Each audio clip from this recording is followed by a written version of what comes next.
pergunta das perguntas fixas aqui, porque ainda tem uma perguntinha surpresa para você aqui. Meu Deus amado. Na sua visão, qual é o papel central da igreja nos últimos dias? E dentro da sua justificativa, você acredita que a igreja tem preparado seus membros para o grande encontro final com Cristo? Então, vou inverter as respostas, né? Pode inverter. Eu vou responder a segunda, né? A segunda eu acredito que não, pelo contrário, a igreja está afastando os membros, né, daquilo que eles deveriam estar fazendo com relação aos últimos dias. Por quê? Porque, justificando a minha resposta, porque as disciplinas espirituais mais básicas para que a gente possa ter entendimento do que o filho está fazendo, né? Jesus, ele fala assim, duas coisas importantes na oração do Pai Nosso. A primeira, seja feita a tua vontade aqui na terra como é no céu. Então, se eu não conheço o céu, se eu não me relaciono com o céu, se eu não interajo com o céu, como é que eu vou saber qual é a vontade do céu? Certo? Não tem como. A segunda coisa, ele fala assim, o pão nosso de cada dia nos dá hoje. Mas em João 6, ele já dá dica de quem que é o pão. Ele fala, eu sou o pão. Se você não comer de mim, você não vai ter fome. Então, ele não estava falando de pão físico. Ele não estava falando de pão de mesa. Ele estava falando dele.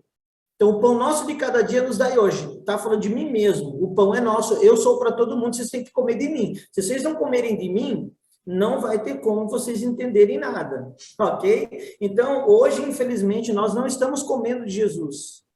Eu canso de ir em situações e é o contrário, né? Você espera que o cristão convicto ele vá numa palestra e use os exemplos da natureza de Jesus para que, numa empresa, num colégio, seja onde for, para trazer para as pessoas a verdade, né, daquilo que o mundo espiritual carrega. Mas hoje você vai na igreja e você vê pastores que nem citam o nome de Jesus. Eu canso de ir agora eu não vou mais tanto, mas em cultos que nem se lembra de quem é Jesus. Teve um culto que eu fui numa igreja uma vez que só se citou o nome de Jesus no final da oração de término do culto, nome de Jesus, amém. Fora isso, não se falou de Jesus, né? A maior parte das igrejas hoje pregam os 3 pontinhos, né? Eu entro no ponto, eu saio do ponto e nunca mais eu volto para o ponto. Né? 3 maneiras, 5 formas. Eu não estou falando que isso é errado, eu utilizo isso, porque é didático. Agora, usar isso e esquecer que Jesus é o centro, né? Hebreus 1, do 1 ao 5 fala, ele é a imagem perfeita do Pai. No passado, o Pai nos falou através dos profetas, mas nos últimos dias, ele nos fala pelo Filho. Então, Jesus é central. Por isso, a igreja hoje está tão enganada na sua execução, naquilo que ela está fazendo. E aí, você perguntou para mim também, né? A segunda pergunta qual é o papel central? Na verdade, na primeira você só inverteu. Qual que é o papel central da igreja nos últimos dias? E aí eu vou responder com 2 momentos do Novo Testamento. Um está em Romanos e eu tenho Apocalipse. Então, no livro de Apocalipse... Não, primeiro vamos para Romanos 8. Fala assim, a natureza geme, fala nós gememos, fala o Espírito geme, certo?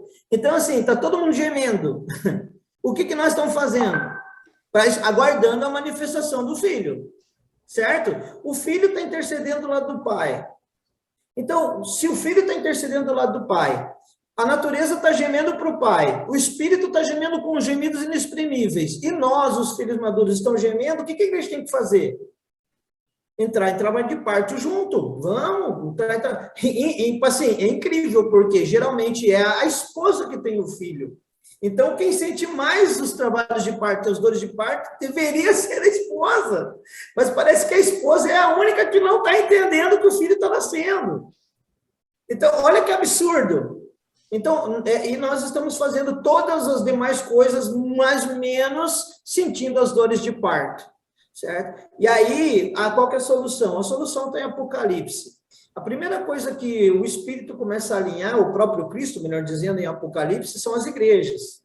Então, você vê vários avisos até que vem o juízo, né? 7 igrejas, 7 selos, 7 trombetas e 7 taças. Então, você tem 21 avisos para que se livre da ira vindoura. 21 avisos. E ainda tem uma transição entre as taças e as trombetas, que são os ais. para tentar livrar de qualquer jeito todo mundo. E o que Deus começa fazendo através de Jesus para as igrejas é: aquele que tem ouvidos, ouça o que o Espírito diz à igreja. Mas deixar o Espírito lá atrás. Qual que é o papel central da igreja, segundo o Apocalipse? Ouvir o que o Espírito diz. Então, se nós não estamos escutando o que o Espírito está dizendo, aí as pessoas falam: por que a gente não entende, né, o discernimento dos tempos? Jesus está voltando? Não está? Esse acontecimento aqui não é.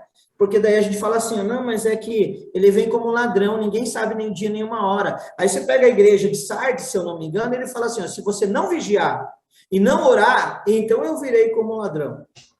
Certo? Então, papel central da igreja: ouvir. E eu te provo, porque daí em Apocalipse 22:17, aparece o Espírito e a igreja falando a mesma coisa. O Espírito e a noiva dizem: vem. Então, lá no início do Apocalipse, a igreja estava desalinhada, ela precisava afinar de novo o seu ouvido ao que o Espírito estava dizendo. Mas depois de todas a parafernália que aconteceu ali na sequência do Apocalipse, no final a igreja vai estar alinhadinha. E assim, a gente fala com isso, não me preocupo com relação à igreja verdadeira.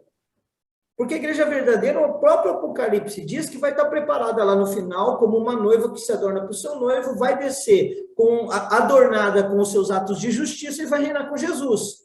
Agora, entre esse meio tempo, tem muitos que podem pular para dentro e pular para fora. Quem vai pular para fora? Quem não entendeu o que o Espírito diz à igreja. Quem vai pular para dentro? Aquele que começar a fazer aquilo que o Espírito diz à igreja. Então, nosso papel central agora, toda a nossa energia como igreja tem que ser gasta nessa parceria com o Espírito Santo. Por isso que eu me dedico tanto ao ensino, e principalmente ao ensino do nosso entendimento, do nosso funcionamento. Como é que a gente funciona para acender o Espírito? Essa eu passei do tempo, né? Mas fazer o quê? Não tem problema, mas eu vejo realmente essa questão, né? As pessoas clamam, cantam, oram, vem o teu reino, mas que eu quero continuar do jeito que eu gosto de viver, né? Vem o teu reino, mas o teu reino não me interessa. E essa questão da igreja, eu vejo muito isso lá no livro de Esther. Assuero querendo apresentar a noiva, querendo apresentar a esposa para o mundo, e a esposa se recusa. E o papel da noiva era o quê? Era estar gerando Cristo para o mundo, né? A noiva gerando filho, mas ela está aí como Vasti. Mas vai aparecer a Esther, esquenta a cabeça. Daí ele chama o quê? Uma órfã, mulher e judia, né? Para substituir, certo? Aí órfã... Só que ela é acompanhada pelo eunuco, termo, vulgo, Espírito Santo, né? E faz a coisa certa. Exatamente.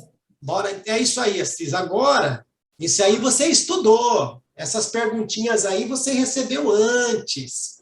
Mas não estudei, cara, que até tinha esquecido qual eram as perguntas. Estudar, não estudar, a pergunta foi entregue para o senhorito antes. Agora, aqui, ó, você não sabe o que tem aqui, ó.